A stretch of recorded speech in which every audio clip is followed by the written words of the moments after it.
ভারতীয় সীমান্তরক্ষী বাহিনী বিএসএফ এর সীমান্ত অতিক্রম করে বিভিন্ন স্থানে কাঁটাতারের বেড়া দেওয়ার চেষ্টা ও কৃষকের কাজে বাধা দেওয়ার ঘটনায় বাংলাদেশ ভারত সীমান্ত এলাকায় উত্তেজনা অব্যাহত রয়েছে। সতর্ক দুই দেশের সীমান্তরক্ষী বাহিনী।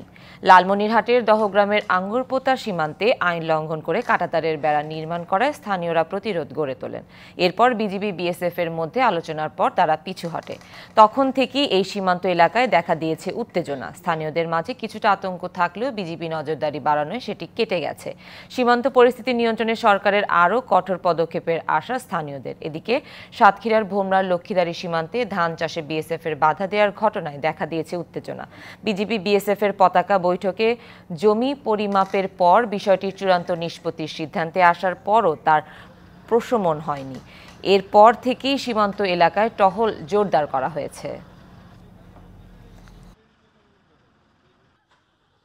25 বছরের ওয়ারেন্টিযুক্ত দীর্ঘস্থায়ী দরজা প্রোটেক্টর, আধুনিক ও মজবুত দরজা। 41 নম্বর পিলারে এদিকে তার কাটা কাটতেছে, তার কাটারা আসে করেন, আমরা বাধা দিতেছি, বাধা মানতেছে না। বিজিবি ফোন করে নিয়ে আসলাম। কাঁটাতারের বেড়া যে জিরো লাইনের কাছে দেওয়াতে আমাদের কৃষক লোকের ক্ষতি হচ্ছে। আমাদের ছোট বড় এখানে যেতে পারি না। বিএসএফ ওই দূরে থাকার পরও আমাদের ছোট বড় এখানে হাঁটলে ওরা বিএসএফ পায়তারা করে আমাদেরকে পিটায়। অ্যাঙ্গেলের খুঁটি কাটছে, বাংলাদেশে জোরপূর্বক কাটছে। এই কারণে আমরা আতঙ্কের মধ্যে আছি। এখানে চলাফেরা খুব অসুবিধা, সর্বক্ষণে যাওয়া লাগে এই রোডটা দিয়ে। এই বিষয়ে আরো জানাতে রংপুর লালমনিরহাট থেকে এবং খুলনা সাতক্ষীরার থেকে যুক্ত হচ্ছেন আমাদের দুই সহকর্মীরা। মাজেদ, প্রথমে যাচ্ছি লালমনিরহাটে। মাজেদ আছেন। মাজেদ, লালমনিরহাটের দহগ্রামে কাঁটাতারের বেড়া নির্মাণকে কেন্দ্র করে উত্তেজনার সৃষ্টি হয়েছে বাংলাদেশ ভারত দুই দেশের সীমান্তে। এখন কি পরিস্থিতি দেখছেন, বিস্তারিত জানাবেন। সুনন্দা, উদ্বেগ, উৎকণ্ঠা, আতঙ্ক এবং উত্তেজনা সবকিছুই কিন্তু এখন পর্যন্ত এই দহগ্রাম সীমান্তে রয়েছে। আমি কিছুক্ষণ আগে, সেই সকাল 9টার আগে এখানে এসেছি, এসে স্থানীয়দের সাথে কথা বলেছি। তারা যে বিষয়টি বলছেন যে বিএসএফ কিন্তু এখনো সতর্ক অবস্থায় রয়েছে, তারা রাইফেল তাক করে এই সীমান্ত এলাকায় রয়েছে। অন্যদিকে বিজিবি সদস্য কিন্তু সেই তুলনায় মোতায়েন নেই, ফলে স্থানীয় যারা রয়েছেন তাদের মধ্যে চরম উদ্বেগ, উৎকণ্ঠা বিরাজ করছে। আমি একটু বলতে চাই আপনাকে, আপনি যদি দেখেন এই সীমান্তে বিএসএফ কিন্তু গেল শুক্রবার কাঁটাতারের বেড়া নির্মাণ করেছে। স্থানীয়রা যে বিষয়টি বলছেন, কাঁটাতারের বেড়াটি সোজাভাবে নির্মাণ না করে বাঁকাভাবে নির্মাণ করা হয়েছে, ফলে বাংলাদেশের অভ্যন্তরে ঢুকেই বিএসএফ এখানে কাঁটাতারের বেড়া নির্মাণ করেছে, যার 26টা খুঁটি বাংলাদেশের অভ্যন্তরে ঢুকে গেছে। অন্যদিকে এই কাঁটাতারের বেড়া লাগোয়া যে সড়ক, এই সড়কের পাশ দিয়ে স্থানীয়রা যখন চলাচলের চেষ্টা করছেন তখন বিএসএফ অশ্রাব্য ভাষায় নানা গালিগালাজ করছে এবং বিজিবি সদস্য এখানে তাদের অস্থায়ী ক্যাম্প না থাকার কারণে 7-8 কিলোমিটার দূরে থাকার কারণে তারা এখানে এসে কিন্তু নজরদারি বৃদ্ধি করেনি, ফলে পাশেই একটি তাঁবু টেনে স্থানীয়রা এখানে অবস্থান নিয়েছে এবং তারা এটি প্রতিহত করবার চেষ্টা করছে। এই পরিস্থিতি দেখে এটা খুবই প্রতীয়মান যে পরিস্থিতি কিন্তু থমথমে।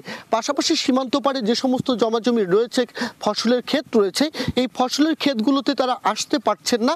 বিএসএফ সদস্যরা বাধা দিচ্ছে এবং বিজিবির পক্ষ থেকে স্থানীয়দের বলা হয়েছে এই এলাকায় না আসার জন্য। নিরুপায় কৃষকরা কিন্তু বিজিবির বাধা অতিক্রম করে এখানে আসছেন এবং তারা তাদের ফসলের ক্ষেত পরিচর্যার চেষ্টা করছেন। একজন স্থানীয় কৃষকের সাথে কথা বলবো, জানতে চাই কি অবস্থায় আছেন আপনারা। আমরা এখানে যে আমরা বসবাস করতেছি, আমরা খুব আতঙ্কের মধ্যে বসবাস করতেছি।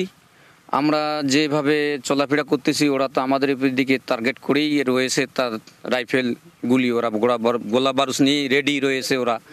কিন্তু আমাদের আমাদের বাংলাদেশের বিডিআর এরা তো 7 কিলোমিটার দূরত্ব, ওখান থেকে আস্তে আস্তে এদেরকে লেট হয়ে যায়, দেরি হয়ে যাচ্ছে। সুনন্দা, আমরা কথা শুনছিলাম কৃষকের, তারা যেটি বলছেন যে এই পরিস্থিতি যদি চলতে থাকে তাদের জীবন জীবিকা এবং কৃষি উৎপাদন সেটি ব্যাহত হবে। যত দ্রুত সম্ভব দুই দেশের মধ্যে একটি বৈঠক করে সমঝোতায় আসা খুবই জরুরি। সুনন্দা। মাজেদ, ধন্যবাদ আপনাকে। এদিকে সাতক্ষীরার ভোমরায় লক্ষ্মীদারি সীমান্তে ধান চাষে ভারতের সীমান্তরক্ষী বিএসএফ এর বাধা দেওয়ার ঘটনায় উত্তেজনার সৃষ্টি হয়েছে বাংলাদেশ ভারত দুই দেশের সীমান্তে। আমিরুল, এ নিয়ে আপনি আমাদের একটু বিস্তারিত জানাবেন, আর সেই সাথে জানতে চাচ্ছি যে অপ্রীতিকর কোনো ঘটনা ঘটেছে কিনা।